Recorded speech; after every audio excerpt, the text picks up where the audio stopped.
ازاي تعملي الحلة المحترمة دي بطريقة سهلة جدا ومبسطة من غير ما توقع ولا نقطة رز في الحلة، والتسوية بتاعتها حلوة قوي، ما يبقاش واحدة مستوية وواحدة لا. حلو جدا، هقولك ازاي تطلعيه مفلفل ويطلع معاكي ناجح جدا. تعالوا بينا نشوف هنعمل ايه.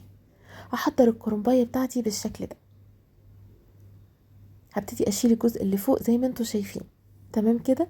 بس قبل ما ابدا بقى واقول لكم وصفتي، انا اسمي مروه، متنسوش تشتركوا في القناه وتفعلوا جرس التنبيهات، ولو عندي على الفيسبوك ما تنسيش تعملي لي متابعه وعلقي لي ولو بكومنت واحد عشان اعرف من اي بلد انتي بتتابعيني. هبتدي افرغ الجزء ده، انا عايزاه متفرغ تماما.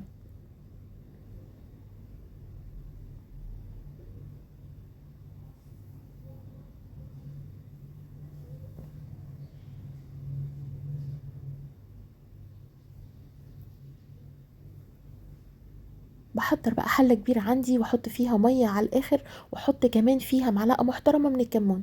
بلاش ملح يا جماعه، الملح بيغمقه خالص على فكره. تمام كده. هبتدي اخليها من الناحيه دي بالشكل ده 5 دقايق، والناحيه التانية كمان 5 دقايق. هبتدي اطلع ورقه ورقه بالشكل ده. انا مش عايزاه يتهري، انا عايزاه يدوب بس يطرى عشان ينفع يتلف.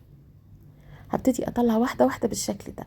والكرنب ما بيتغسلش، احنا يا دوب بنهويه، بنحطه على مصفى او صينيه كده ونسيبه يتهوى فقط لا غير. تمام كده. هبتدي اخلص الورق بتاعي كله بنفس الطريقه دي، تقريبا اسهل طريقه للتقطيع او للسلق بتاع الكرنب. تعالوا بقى اقول لكم طريقه حلوه قوي للتقطيع، بسيطه جدا. هشيل الجزء ده بالطريقه دي وابتدي الفه كده رول، واقطعه المقاس اللي انا عايزاه. مفيش ابسط ولا اسهل من كده. شايفين سهله قوي ازاي؟ المقاس ده طبعا بتاعك انتي، انا الحقيقه بحبه صغير، بيتعمل معانا بسرعه جدا. اقول لكم واحده تانية كده اوريها لكم عشان تشوفوا شكلها عامل ازاي. بفردها كويس بالشكل ده واشيل العنقود او اللي هو بيبقى على جنب ده، معرفش اسمه ايه. هبتدي اشيله وابتدي ان انا اقطعها المقاس اللي انا عايزاه. تمام كده. سهله جدا وبسيطه. هنخلص الكميه بتاعتنا وبسيب ورقه كده سليمه، هقول لكم ليه في الاخر. في حله بقى بحط معلقتين من الزيت محترمين، وعليهم معلقه كمان من السمنه محترمه.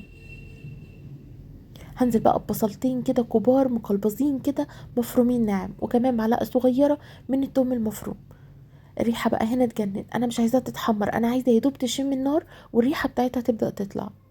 لتر بقى من عصير الطماطم، انا ما بحطش عليه ميه تماما، بضربه في الكبه يعني بفرمه من الاخر. عايزه قطع الطماطم تكون موجوده فيه. معلقه كبيره محترمه من السكر عشان تعادل حموضه الطماطم، وهسيبها بقى تتسبك مع نفسها. الخضره بتاعتي بقى عباره عن شبت وكزبره وبقدونس، غسلتهم كويس جدا وصفيتهم، وهبتدي اقطعهم قطع صغيره بالشكل ده. الكميه طبعا الخضره بتاعتك انتي، في ناس بتحب الخضره كتير زيي وناس بتحب الخضره قليله. الرز بقى بحب ابهره لوحده كده، فلفل اسود وكمان كمون وكزبره جافه وبابريكا وبصل بودره وتوم بودره وملح وشطه حسب الرغبه طبعا.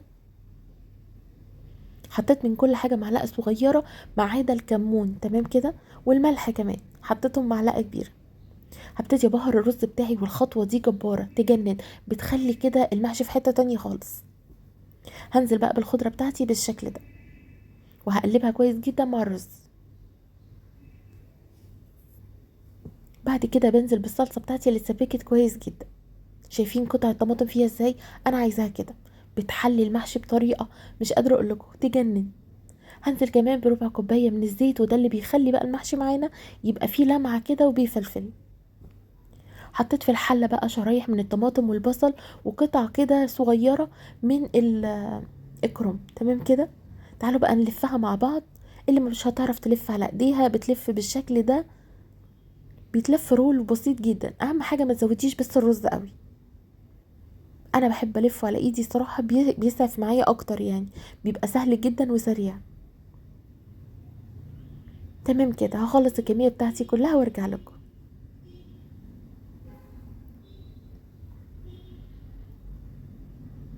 خلصنا بقى الحله بتاعتنا. تعالوا بقى اقول لكم ازاي تسووه. التسويه بقى سهله وبسيطه جدا. المرقه بتاعتنا بقى لو مش متوفره مرقه عندك، بتاخدي كبشه من الصلصه وتحطي عليها كمان شويه من الميه وكمان مرقه دجاج. بس انا كان عندي مرقه الصراحه فعملت بيها تمام. حطيتها بس ما بخليش المرقه تغطي الكرنب زي ما انتم شايفين، يا دوب على اول صباع، على اول طبقه يعني. وبسيب النار هاديه تماما، وببتدي كل شويه بقلب الحله بتاعتي يمين وشمال. يعني لو كان الناحيه دي بخليها الناحيه دي تمام كده، واحط الورقه اللي انا قلت لكم هنسيبها على جنب، ونسيبها بقى تستوي تماما براحتها على نار هاديه قوي. ونتابع طبعا لو محتاجه مرقه بتحطي. حلو قوي يا جماعه، يجنن، سهل وبسيط. بصوا مفيش ولا رزايه طالعه من الحل، ومفلفل كده، وكل واحده بوحدتها، ومش معجن خالص. بجد من احلى الحاجات اللي ممكن فعلا تجربوها. سهلة وبسيطة جدا، وبتركات بسيطة قوي هيطلع معاكي ان شاء الله ناجح.